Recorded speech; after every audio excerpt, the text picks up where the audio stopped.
Coming at you this weekend from Ohio. Was at a wedding this weekend, so I'm dressed like it.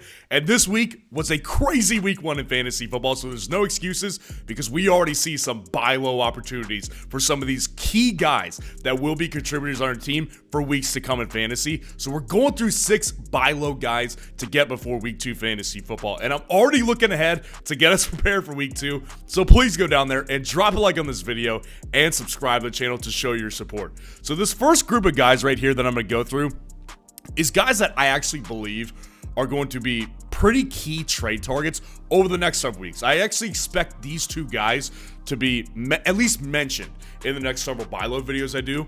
We're talking about 2 Packers players, Josh Jacobs and Jayden Reed. Now, let's go with Jayden Reed first because this is obviously based on what he did in week 1. Not exactly a buy low opportunity in the traditional sense where it's like, yeah, he's a good player, just had a bad week.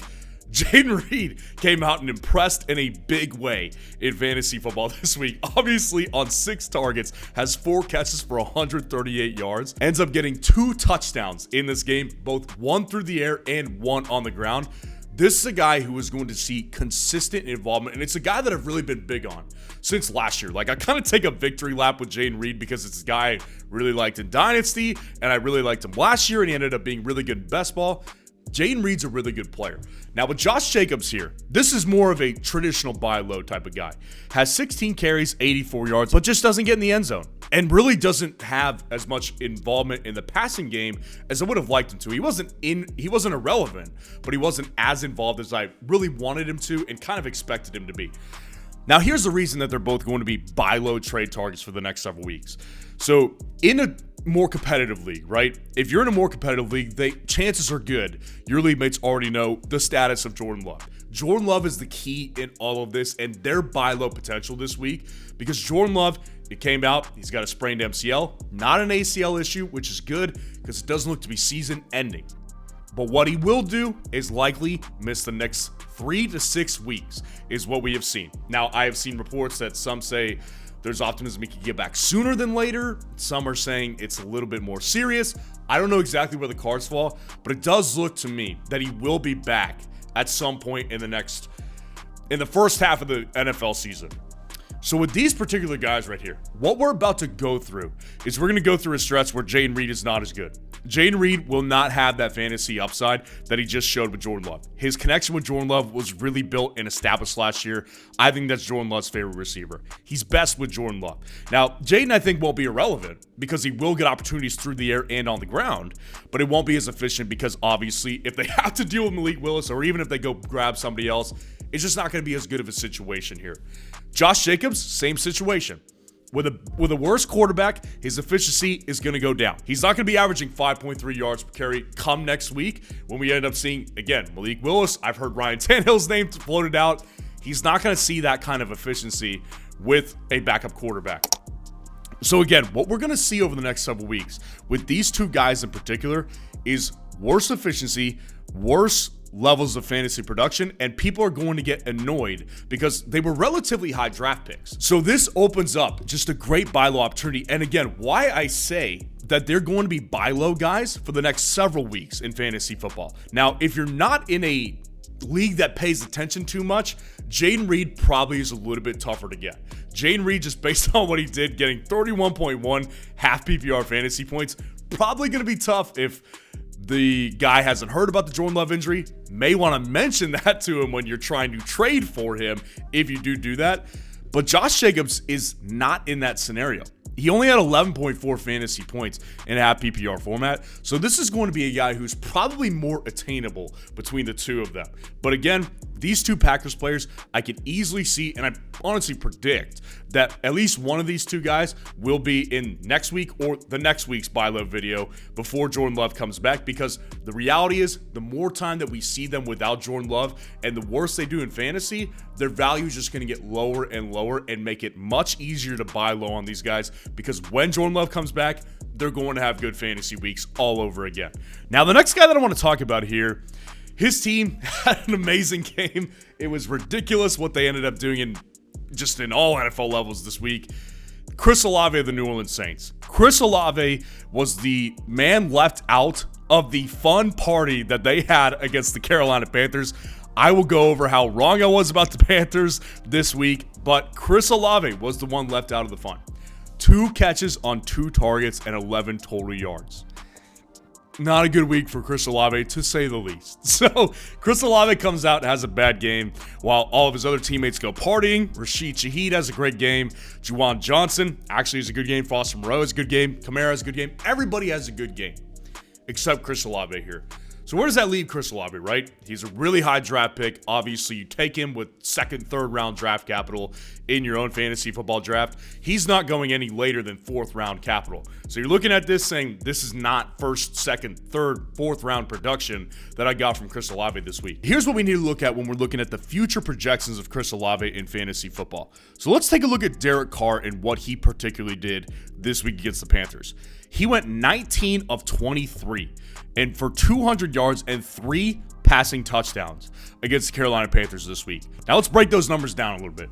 3 touchdowns on 19 opportunities, not going to happen if at all again this year. That's ridiculous efficiency. That's almost a touchdown pass every 6th time he throws the ball. That's ridiculous numbers right there. Not going to happen again. But what we can look at here and really honestly, hopefully expect is that with Derek Carr, went 19 of 23 with Clint Kubiak as his offensive coordinator. Now, this is a move that I was saying, obviously with the Kubiak name, I love Clint Kubiak. I love Gary Kubiak. I like the Kubiak name in the NFL. Holds a lot of weight to me for sure. I didn't think anybody could work with Derek Carr anymore. He looks really good. Now, again, this may be a product of how bad the Panthers defense is in particular. That might very, very well be the case. But the reality here is that Derek Carr, if he looks this efficient in future weeks with Clint Kubiak, and that addition really does matter for Derek Carr, Chris Olave is, of course, going to have much better weeks than he just had. Chris Olave still is the number 1 in this offense. The reality with Rashid Shaheed, he hits on big plays, and he did that yesterday against the Panthers. Juwan Johnson, he got a red zone touchdown. Foster Moreau, he got a red zone touchdown. Olave is going to be more involved in probably just more important, closer matchups, which they will have. They're not going to blow out every team like they just did against the Panthers. The Panthers still look really bad. Newsflash, they are not a very good team. But the reality is that Chris Olave is going to have better opportunities in closer games, and especially games where they're trailing and they need to get yards over the middle of the field. That's where Chris Olave is going to come into play. So don't hit the panic button on Chris Olave. If you don't have him, go out and buy him because somebody is panicking out there and you want to take advantage of that. Now, the next guy that I want to go through is Ja'Marr Chase. Ja'Marr Chase of the Cincinnati Bengals. I always feel really good talking about this. I feel like the Bengals are an automatic buy low every year after week 1 because here's the reality with the Cincinnati Bengals. Yes, you can see Ja'Marr Chase's numbers on the screen. Didn't get 10 fantasy points this week. Caught all of his 6 targets, but they were only for 62 yards. No big pop or anything. No touchdown. Just a pretty meh week for Ja'Marr Chase. Here's the reality with the Cincinnati Bengals. If you look back to every single year of Joe Burrow's NFL career, Joe Burrow has consistently started really, really slow in fantasy football. He is, and that's for good reason, I think. I think every offseason he's coming to the actual NFL season off of some sort of an ailment. Obviously, his rookie year was his rookie year. His second year, he was coming off a torn ACL. His third year was coming off an appendix removal. His fourth year last year, he had a calf/Achilles injury in the training camp, missed all of preseason basically. And then this year, obviously, recovering from the wrist injury. So every year, the Bengals offense starts out slow. This is a fact with the Cincinnati Bengals. And every year I say the same thing. By mid-season, by the time we get to October, the Bengals offense is going to be hitting their stride. And that's when you wish, if you had Ja'Marr Chase, you wish you wouldn't have sold Ja'Marr Chase. But if you don't have him, you're looking to take advantage of somebody panicking on Ja'Marr Chase right now. Because the reality is, after this type of game, and if you watch the Cincinnati Bengals play today, and I'm in Ohio, I heard a lot about the Bengals. I watched the Bengals this week. They did not look good. They looked horrible against the Patriots. People are panicking. That's where you go out and you buy Ja'Marr Chase from somebody who is panicking, because again, it's a first-round draft capital type of guy, and he's a guy that absolutely has the upside. I'm not worried about one bit in fantasy football moving forward. Now, moving on to our next guy right here. Some people will be worried about this guy.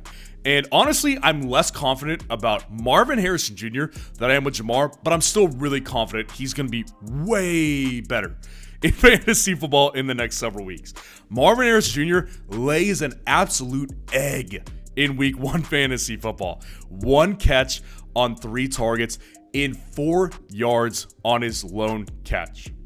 That's it. Not even a full point in a half PPR format. Where do people go from here with Marvin Harrison Jr.? Because here's what we need to assess, and this is really what you need to be kind of selling people on when you're trying to buy Marvin Harrison Jr. this week in fantasy. With Marvin Harrison Jr., he does not just underperform in a bad game for the Arizona Cardinals. No, he does nothing in a game where the Arizona Cardinals almost won a shootout against the Buffalo Bills. Marvin Harris Jr. was a non-factor for Kyler Murray, and Greg Dortch was the number 1 wide receiver for the Arizona Cardinals that week. It was an absolute travesty what we saw for Marvin Harrison Jr. The reality with Marvin Harrison Jr.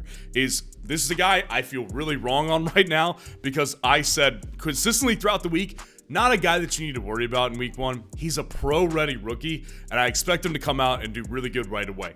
Obviously, it doesn't happen, but here is the other reality. Marvin Harris Jr. was a top 6 draft pick for the Arizona Cardinals. They're going to get Marvin Harrison Jr. involved. Now, again, I think that in future weeks with Marvin Harrison Jr., just the more involved that he gets, he's going to become the focal point in these type of matchups against high upside opponents where the Arizona Cardinals will be matching these teams in shootouts that are expected to happen throughout the year. Because here's the good thing about the Cardinals, they look really good offensively. You want a number 1 receiver in that offense, and you can't convince me it's Greg Dortch. You cannot convince me it's Michael Wilson. You can't convince me that Trey McBride out-targets Marvin Harris Jr. on the long end of the season. You play this out, you think about if they're going to sustain this level of play, who's it going to be with as number 1? It can't be any of those guys. It's got to be Marvin Harrison. So I would say trade for Marvin Harrison Jr. pretty low this week because people, again, are panicking on this one right here. I know that for a fact. Now, the last guy that I want to go through today is Brian Robinson Jr. Some of you may be thinking, looking at the stat line, why is Brian Robinson Jr. on here? He had like 16.5 fantasy points in a half PPR format. Not only was he good on the ground, he was actually really involved in the passing game as well. Ended up having 4 catches for 49 yards. Brian Robinson Jr. comes out and he has 12 carries for 40 yards, and 3.3 yards per carry is not particularly great, especially with a running quarterback here. Now, the Commanders ended up losing this game to the Buccaneers pretty decidedly. My rationale for this, when you're talking about the Commanders, stock is pointed up right now. Looking at Jaden Daniels play in this game against a really tough defense, by the way. Jaden Daniels comes out and he posts a historic rookie rushing quarterback record in week 1. Has 2 touchdowns, almost 100 yards in carry yards. Jaden Daniels was absolutely electric on the ground, and that's expected to be so because he's a good running quarterback.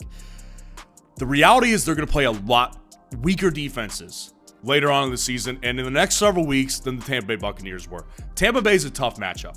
So what people are going to look at here is they're going to look at Austin Eckler's stat line. Austin Eckler ended up being way more involved as a receiver than I thought he was going to be.